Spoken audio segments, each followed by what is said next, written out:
Bismillahirrahmanirrahim. Assalamualaikum warahmatullahi wabarakatuh. Waalaikumsalam warahmatullahi wabarakatuh. Maha suci Allah, segala puji dan syukur kita panjatkan kehadirat Allah. Semoga kita selalu dalam bimbingan rahmat dan ridho Allah Subhanahu wa taala. Amin.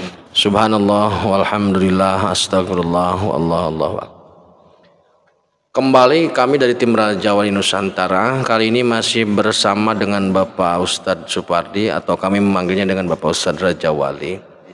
Karena masih kontrak 5 tahun. Ya. Kita sedang membahas terkait dengan reinkarnasi. Ya. Dalam video sebelumnya sudah ditanamkan bahwa reinkarnasi itu bukanlah reinkarnasi ruh terhadap wadag atau jasad, namun reinkarnasi itu hanya pada pengulangan karya agungnya. Itu pun dengan syarat jika spiritnya itu terlepas dari azab Allah dan skill waktu dia hidup luar biasa. Kita kali ini akan membahas terkait dengan kapasitasnya, Pak Ustadz. Dalam artian begini, yang pantas spirit atau spirit yang pantas untuk melakukan reinkarnasi, kapasitas setinggi apa, dan kemudian wadag atau jasad yang bisa menerima itu seperti apa. Bismillahirrahmanirrahim. Assalamualaikum warahmatullahi wabarakatuh. Waalaikumsalam. Alhamdulillahirrahmanirrahim. Kita bersyukur kepada Allah Subhanahu wa taala. Mudah-mudahan keberkahan keselamatan buat kita semua. Amin. Saudaraku, bahwa kapasitas antara karya-karya yang bisa reinkarnasi dan juga nanti siapa yang bisa nerima. Iya. Pertama, karya yang bisa inkarnasi itu orangnya yang pertama harus soleh, terlepas dari adab. Karena kalau dia punya keahlian banyak, namun kalau dia rusak karena adab Allah, nggak berdaya. Iya. Ya.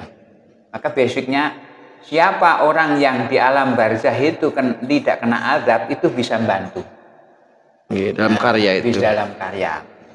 Namun kalau lebih baik lagi, dia punya amal soleh yang cakep, yang baik, dia terlepas dari adab Allah, kemudian punya nilai karya yang fenomenal, yang masterpiece lah. Masterpiece, yang punya kemampuan excellent di bidang-bidang tertentu, itu yang dia akan mencari.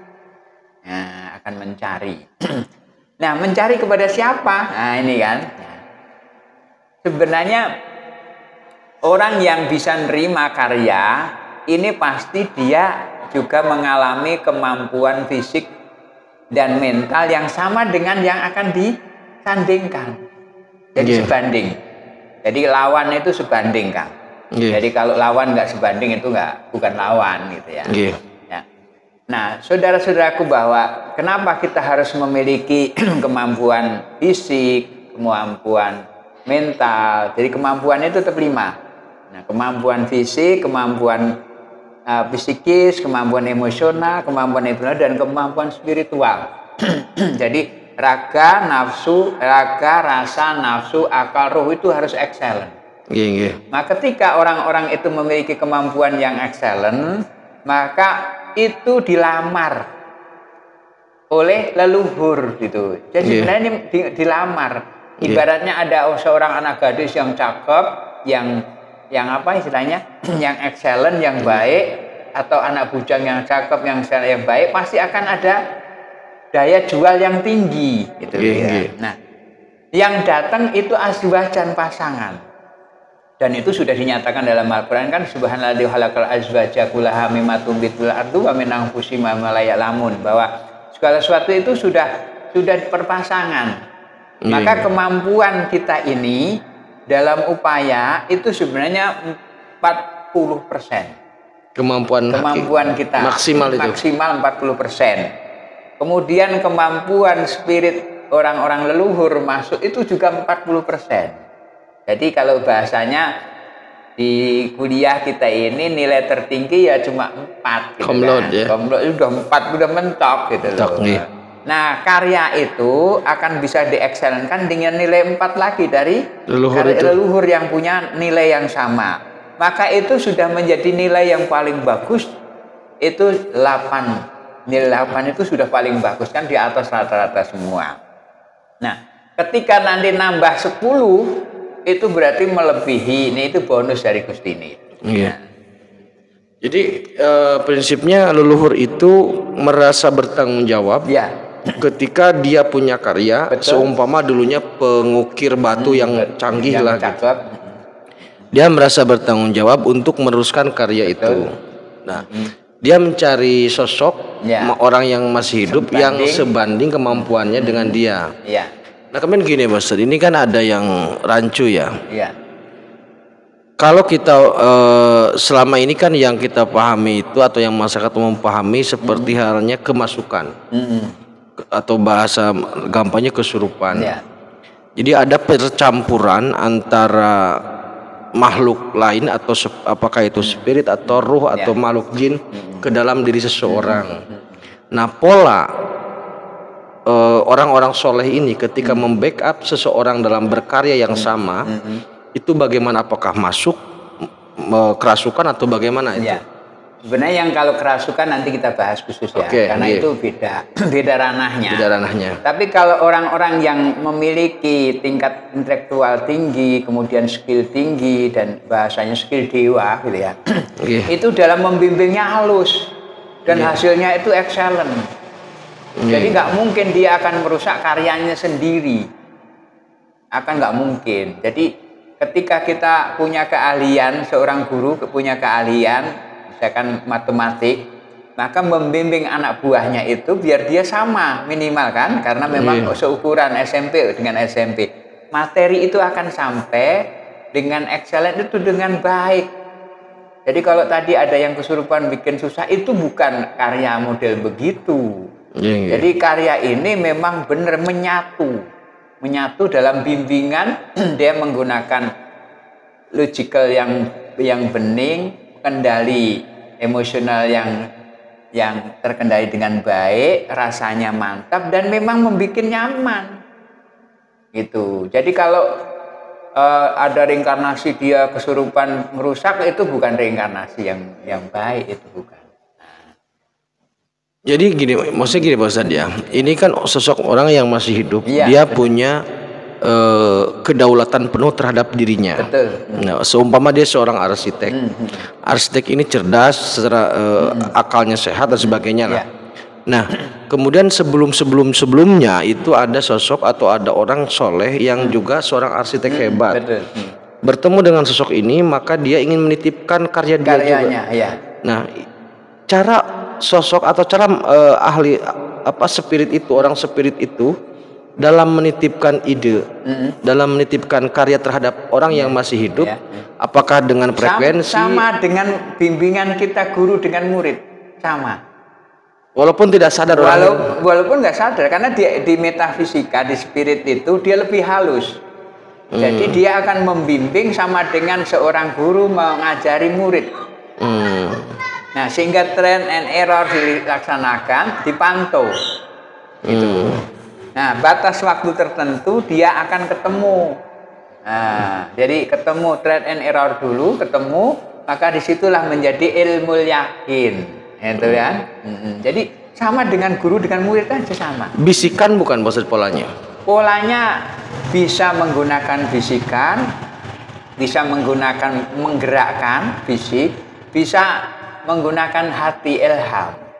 Pola pengambilan, pola komunikasinya lah. Komunikasi itu bisa gerak tangan, fisik, bisa bisikan dengan menemukan ini, bisa dengan hati, namanya ilham. Tetap menggunakan 3. Jadi excellent, cakep, indah, itulah karya yang baik itu di situ.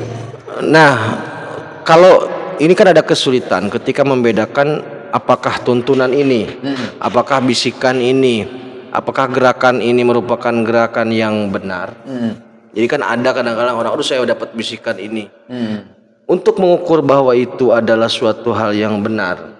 Benar apa salah? Atau salah bagaimana itu, Pak? Itu sederhana. Efeknya jadi apa? Dampak dari perbuatan itu. Kalau dampaknya jelek, cut. Bukan itu. Maka salah satu di antara zikirhu Allah itu, ketika ada gangguan spirit yang kurang baik, karena ada juga yang rusak, itu tahan untuk menambahkan power menyatukan yang baik itu masuk, yang nggak baik keluar. Ya, itu kan doa kita kan gini ya. Rabbi adhilni mudkhala sidqu wa akhrijni mukhraja sidqu wa jahli meladunka sultan nasira.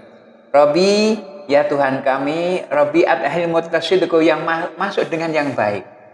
Wa akhrijni mukhraja sidqu, yang keluar dengan yang baik juga. Wa jahli meladunka sultan, jadikan dari sisimu itu sultanan, kemampuan. Nah, sultan.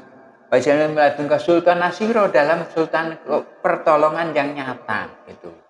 Jadi ada counternya, Ayat itu termasuk bagian dari counter di situ. Sekarang gini Mas, yang bisa membantu reinkarnasi karya, yang bisa mendorong seseorang untuk berbuat karya baru, yang selaras dengan karya dia lah, yang sosok spirit itu. Nah, ini kan salah satunya sosok atau orang itu adalah lepas dari azab Allah. Ya. Kalau seandainya ada bimbingan yang salah, apakah itu dari leluhur? Atau dari makhluk yang lain? Ada leluhur yang salah, dia mencari bagian korban yang biar sama dengan dia, ada juga ada makhluk lain. Memang begitu, karena ini untuk menjaring yang baik itu pasti ada yang tidak baik, itu udah balance itu. Maka kembali lagi, saringlah dengan Rabbi adhilni mudkhala sidqu wa akhrijni mukhraja sidqu wa jali miladunka sultanan nasira. Dikir dengan dikir, ingat sama Allah, dikir kepada Allah itu nambahkan power. Ibaratnya apa? Tanaman itu bisa dekat dengan barang malah rusak, dekat dengan api. Tapi kalau dekat dengan air tambah baik, subur kan gitu kan. Jadi ini kan untuk memisahkan ya Pak Ustadz, untuk memisahkan karena pemahaman terkait dengan reinkarnasi sudahlah cukup, maksudnya sudah jelas bahwa tidak ada reinkarnasi karyanya. Namun kemudian kita juga harus hati-hati bahwa ternyata selain ada sosok atau ada orang yang menitipkan karya baik, juga ada yang tidak baik, pihak-pihak yang mencoba menitipkan yang tidak baik. Maka untuk mengcounter itu jangan lupa kita harus berguru orang dohir juga. Jangan berguru dengan orang goib semua. Berbahaya. Janganlah dijadikan goib sebagai guru utama, tapi goib itu tambahnya pengalaman. Kita harus punya guru yang dohir, supaya apa? Kalau ada apa-apa bisa diselesaikan dengan baik, gitu. Jadi tetap panduan rasional, panduan realitas, itu penting. Panduan ideologi, kemudian panduan realite itu juga sangat penting untuk manusia. Iya, karena ini untuk memberi pemahaman terkait dengan ada turunannya, dan ternyata memang itu ada peran sebanyak 40% dari perwujudan itu. 40%. Dari fisik kita hanya 40%, usaha leluhur juga 40%. Jadi di situ ini akan menjadi panduan buat kita ketika memahami realitas yang terkait reinkarnasi, supaya tidak ada penyelewengan. Satu sisi kita harus memahami hubungan itu antara yang hidup dengan yang sudah meninggal. Sisi lain kita harus bisa memilah. Harus hati-hati karena dan juga tipis mencari guru yang dohir. Mencari guru yang dohir supaya lebih realistis gitu. Jadi kuliah penting. Betul, kuliah penting. Tapi spirit juga untuk mendorong lebih cepat lagi. Maka kita akan bahas nanti yang kaitannya dengan siapa yang rusak. Nah, untuk sebagai penekanan Pak Ustadz, ini kan ramai sekali menjelang tentang Nusantara mercusuar dunia. Berarti pada prinsipnya penegasannya, betul. Apakah benar bahwa masih benar adanya, tapi karya. Jadi raja-raja itu akan berkarya ulang, menitipkan karya kepada kita untuk dia juga punya nilai di hadapan Allah. Ada poin tambahan. Dan itu perintah. Anda pengen baik dunia, ya. Kalau pengen baik dunia sesuai dengan perintahku dan amalku, apa yang kamu bisa dulu kamu taruh, kamu tempatkan di tempat yang terbaik, biar ibaratnya tanaman padi yang unggul, manfaatnya besar untuk kehidupan gitu. Jadi mereka bukan kemudian masuk ke dalam sosok jadi orang itu jadi gagah, jadi sakti, bukan gitu ya? Bukan. Tapi masuk backup, dan itu tidak mencampuri kedaulatan diri orang itu. Kedaulatan, keruhan nggak ada campur tangan dengan ruh, masalahnya di situ. Tapi membackup dengan karya. Dengan karya. Oke saudaraku, saya pikir cukup jelas lah terkait reinkarnasi dan hubungannya antara hidup dengan karya orang hidup dengan karya orang mati. Semoga bermanfaat, tetap tingkatkan iman dan amal soleh. Akhirul kalam, wassalamualaikum warahmatullahi wabarakatuh.